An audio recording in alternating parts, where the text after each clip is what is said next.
وہ پیٹرولیم والے. پیٹرولیم. تو اسی طرح سے بزدار صاحب ہیں آٹا سکینڈل میں. تو یہ یعنی آٹے میں، چینی میں، ادویات میں، پیٹرولیم میں، یہ کم از کم جو ہے یہ کوئی 2000 ارب روپے کے گھپلوں کا الزام ہے. ان کو پکڑ کے کرے نا ہماری طرح بند. وہ جس سیل میں مجھے بند کیا تھا نا ایک کمبل اور ایک چادر کے ساتھ، میں تو رہا ہوں وہاں پہ 6 مہینے، ان کو رکھے 6 ہفتے. اس کے بعد ان سے پوچھے یہ سارا کچھ بتا دیں گے آپ کو کہ رنگ روڈ میں کیا ہوا ہے اور باقی جگہوں پہ کیا ہوا ہے. جہانگیر ترین اگر آپ کے پاس آتے ہیں یا رابطہ کرتے ہیں تو نون لیگ کا کیا ریئیکشن ہوگا؟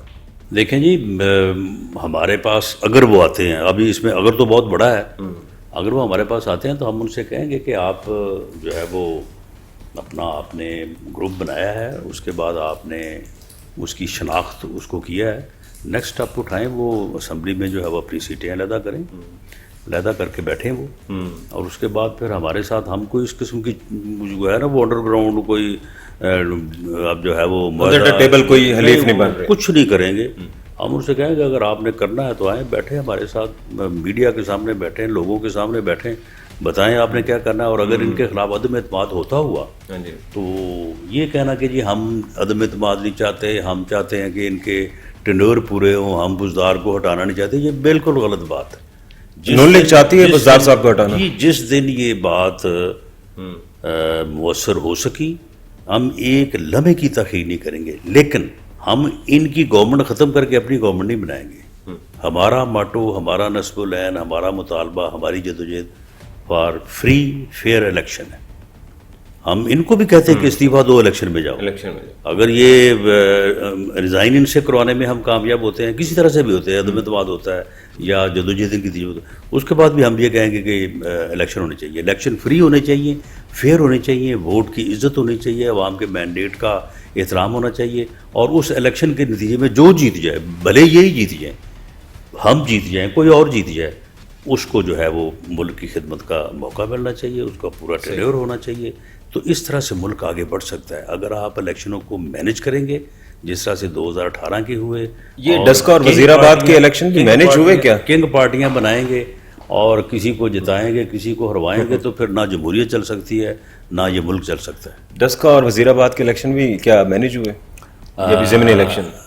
دیکھیں جو ڈسکا کا پہلا الیکشن ہے تو اس میں تو آپ کو پتہ ہی ہے کہ وہ تو پریزائڈنگ آفیسروں کو بھی اٹھا کے لے گئے تھے، لیکن جب سیکنڈ ٹائم ہوا ہے تو اس میں گورنمنٹ نے جو اپنا اثر و رسوخ استعمال کرنا ہوتا ہے.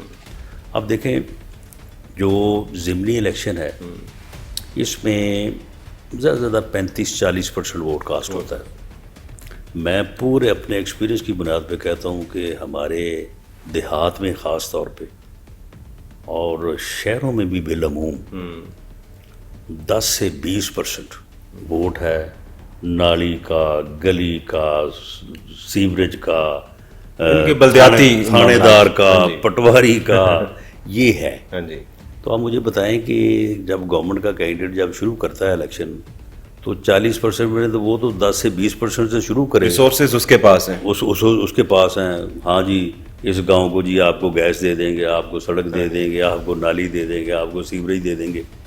تو اس کے باوجود ضمنی الیکشن میں پی ایم ایل این کی کامیابی جو ہے میں سمجھتا ہوں کہ اس صورتحال میں اگر پی ٹی آئی کو ریزائن کر کے الیکشن لڑنا پڑے، خدا کی قسم ان کے کینڈیڈیٹ کمپین نہیں کر سکے. لیکن ارسب کیا پنجاب تک محدود نہیں ہو گئے نون لیگ؟ نہیں، نون لیگ کا فٹ پرنٹ کے پی کے میں بڑا زبردست ہے. نوشہرہ میں جیتے ہیں. نہیں، ہم وہاں پہ انشاءاللہ تعالیٰ کولیشن میں جانے کا ہمارا ارادہ ہے. جے جو آئی ایف سے کراچی سے ہار گئے ہیں 249. جے جو آئی ایف سے مل کے ہم جو ہے وہ کے پی کے میں ایک اچھا الیکشن جو ہے وہ لڑ سکتے ہیں اور لڑیں گے. اسی طرح سے بلوچستان میں ہمارے الائی بڑے زبردست ہوں گے انشاءاللہ تعالیٰ. تو اور سندھ میں بھی NA249 سے ہار گئے. NA249 جو ہے وہ میں سمجھتا ہوں کہ وہاں پہ وہی ہوا ہے، وہاں دھاندلی ہو گئی. تاندری نہیں ہوئی. وہ جو میں نے کہا نا کہ اچھا رولنگ پارٹی 10 سے 20%، بس اتنا فرق ہے. تو ووٹوں ہم کتنے سے ہارے ہیں؟ صرف 600 یا 700 کا فرق ہے. تو ہم نے وہاں پہ الیکشن شروع کیا تھا 0 سے، انہوں نے کم از کم 5, 7, 10 ہزار سے شروع کیا تھا. تو یہ آپ دیکھ لیں کہ وہاں پہ کراچی میں اس الیکشن نے یہ بتایا ہے کہ انشاءاللہ تعالیٰ کراچی میں جو ہے وہ غالباً 14 سیٹیں ہیں ٹوٹل، تو اس میں سے ہمارا حصہ انشاءاللہ تعالیٰ بمطابق جسا جو ہے نا وہ ہوگا. رانا صاحب بدلاؤ کیوں آ جاتا ہے؟ جیسے پی ڈی ایم پہلے دوست بن گئی، اب دوبارہ سے حریف بھی ہے تھوڑی تھوڑی. جہانگیر ترین صاحب کو کل تک تانے ملتے رہے نون لیگ کی جانب سے کہ جی جہاز بھر بھر کے آزاد امیدوار لے کے جا رہے ہیں. آج جہانگیر ترین صاحب صادق اور امین بن چکے ہیں، آپ کی نظر میں؟ نہیں، ہماری نظر میں جو ہے وہ صادق و امین نہیں ہے. لیکن دیکھیں نا، میرے اوپر انہوں نے مجھے موٹر وے سے پکڑ کے میرے اوپر انہوں نے ڈرگز ڈال دی، اور میری پارٹی نے، میری لیڈرشپ نے، میں نے، ہم نے سب نے پروٹیسٹ کیا. اب خدا نخواستہ میں یہ نہیں کہتا کل کو یہ کسی اور بندے کے اوپر ڈال دے، وہ بندہ میرا مخالف ہو یا میری پارٹی کا مخالف ہو، تو کیا ہم پھر اس بندے کی مخالفت کریں گے؟ ہم ان کی حمایت شروع کر دیں گے؟ ہم دوسرے سے کہیں گے نہیں یہ غلط ہے، یہ ظلم ہے. تو معاملہ یہ ہے کہ جہانگیر ترین کے کاروبار کے معاملات کو کرمنلائز کیا جا رہا ہے. صحیح. یہ جو کیسز انہوں نے بنائے وہ ایف آئی آئی سے پڑھی ہیں، ہم نے بھی پڑھی ہے نا، ہمیں بھی سمجھ آ رہی ہے. یہ وہی چیز ہے جو میاں صاحبان کے خلاف ان کی، جو سلمان شہباز کے خلاف کی ہے، جو حمزہ شہباز کے خلاف کی ہے. رانا صاحب چونکہ آپ نے بھی فلسطین کا بیج لگایا ہوا ہے، تو جمہوری لحاظ سے کیا سمجھتے ہیں کہ پاکستان کی یہ اسمبلی ہے، نیشنل اسمبلی، یہاں کیسے آواز جا سکتی ہے یہاں سے؟ دیکھیں جی، میں جو بھی پارلیمنٹ میں ہوا ہے، تقاریر ہوئی ہیں، ریزولوشن ہوا ہے، آج مارچ ہوا ہے، قرارداد پیش کی گئی ہے، میں بالکل ان سب کو سپورٹ کرتا ہوں. میں یہ سب کو انڈورس کرتا ہوں. میں اپنی پارٹی کی ایفرٹس کو بھی، ایون گورنمنٹ کی ایفرٹس کو بھی، عالم اسلام کی ایفرٹس کو بھی میں انڈورس کرتا ہوں، میں ان کے ساتھ ہوں. لیکن میری ذاتی رائے یہ ہے یا میری اسیسمنٹ یہ ہے کہ کشمیر اور فلسطین میں اب ظلم جو ہے وہ اب حد سے بڑھ گیا ہے.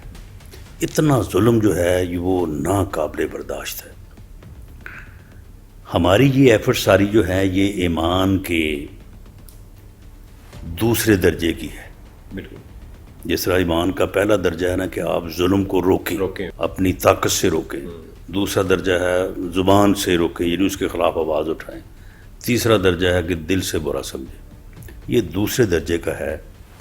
اس سے وہ ظلم ختم نہیں ہوگا. اس سے زیادہ ہم جانے کی کیپیسٹی ہے. اس سے کشمیریوں کو آزادی نہیں ملے گی، فلسطین آزاد نہیں ہوگا.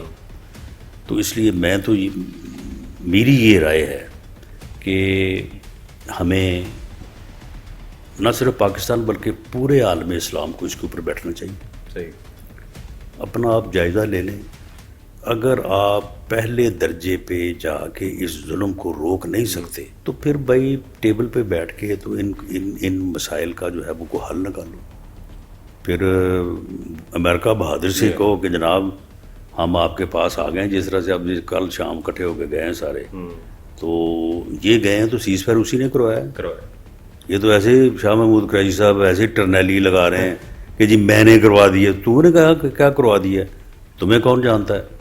تو امریکہ بہادر نے کروایا. تو امریکہ بہادر سے کہیں کہ جناب ٹیبل پہ بٹھائیں، بٹھا کے ان دونوں ایشوز کا، اگر آپ ان کی عملی مدد نہیں کر سکتے تو پھر اس ظلم کو روکنے کے لیے اس کو نیگوشیشن کے ضرور اس مسئلے کا حل ہونا چاہیے. بہت شکریہ رانا ثناء اللہ صاحب، آپ ہمارے ساتھ موجود تھے.